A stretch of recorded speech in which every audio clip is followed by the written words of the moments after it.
my own version, but I always believe that the anti-communism rhetoric of the 60s has been completely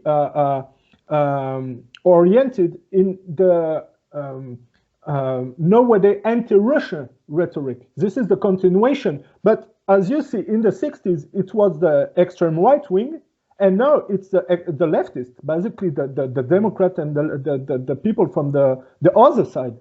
How can it be that the American different governments pass from extreme right to the other side and have the same rhetoric, anti-communism and then anti-Russia? That's Well, Boris, look, this is such hypocrisy.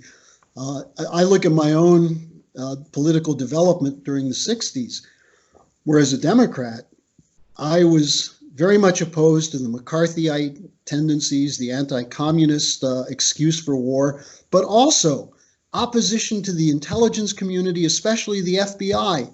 We knew the FBI were a bunch of racists who were creating channels for the Ku Klux Klan. This is all well known, targeting black elected officials. Yeah, you're talking about Edgar Hoover, especially with his behavior with Martin Luther King or... Exactly. But that continued. I mean, Comey himself, the person who Trump fired, in January 2017 went to Trump Tower to tell Trump he had damaging evidence that Trump was cavorting with prostitutes in Moscow. And Trump told him it's not true and you should believe me. And Comey said on leaving the meeting, he considered that his J. Edgar Hoover moment. These guys haven't changed. What's changed is the Democrats have become an immoral gang of swine who live on the tit of Wall Street. And without Wall Street, there would never have been a Clinton machine or an Al Gore machine or an Adam Schiff, because the Democrats go back to the 70s and the Frank Church Committee, which exposed the CIA for its illegal assassination units and things of that sort, and the FBI for its corruption. Today, those Democrats are wrapping themselves around Brennan, who's a killer, Clapper, who's a liar, the whole network, making Vindman the latest hero from Ukraine. But obviously, at your age, when you look at the what we see in the media every day, don't you think it's just insanity and this is immature stuff that are always staging on the screen? Because if you look at the behavior of the Democrat with the Ukraine gate and they're blaming Trump for the Biden's problem. I mean, it's worse, Boris. It's worse than that. Trump is trying to work with Zelensky to solve the problem in eastern Ukraine with Putin. And Zelensky and Putin are talking.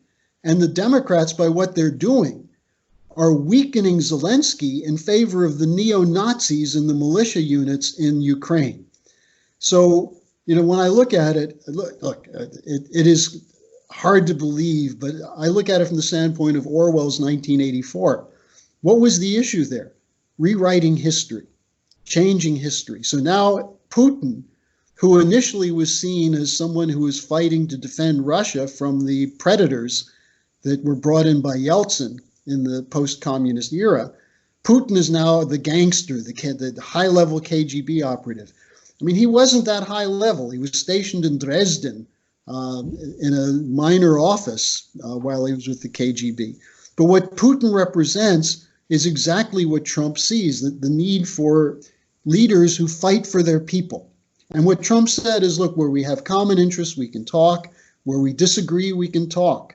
But what Hillary Clinton was prepared to do and what Obama did is to launch criminal activity in Syria. One of the key people, actually, there are two people who Trump had appointed who were targeted because of what they knew. And this actually reflects back on what happened in the Kennedy era.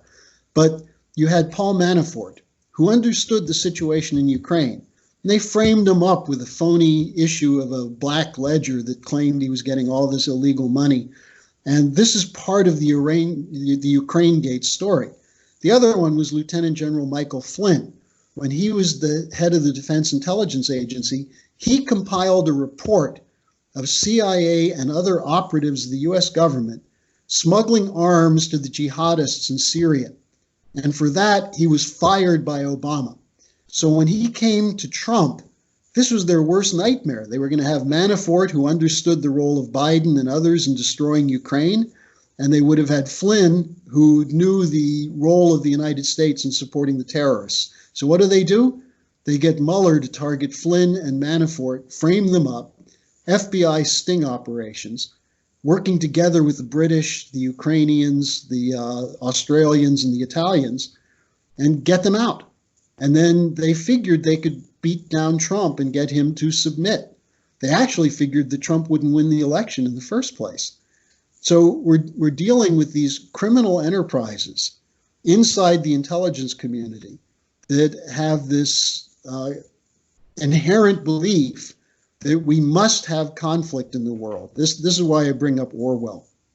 And as you pointed out, Kennedy was prepared to break with that, and he paid a price.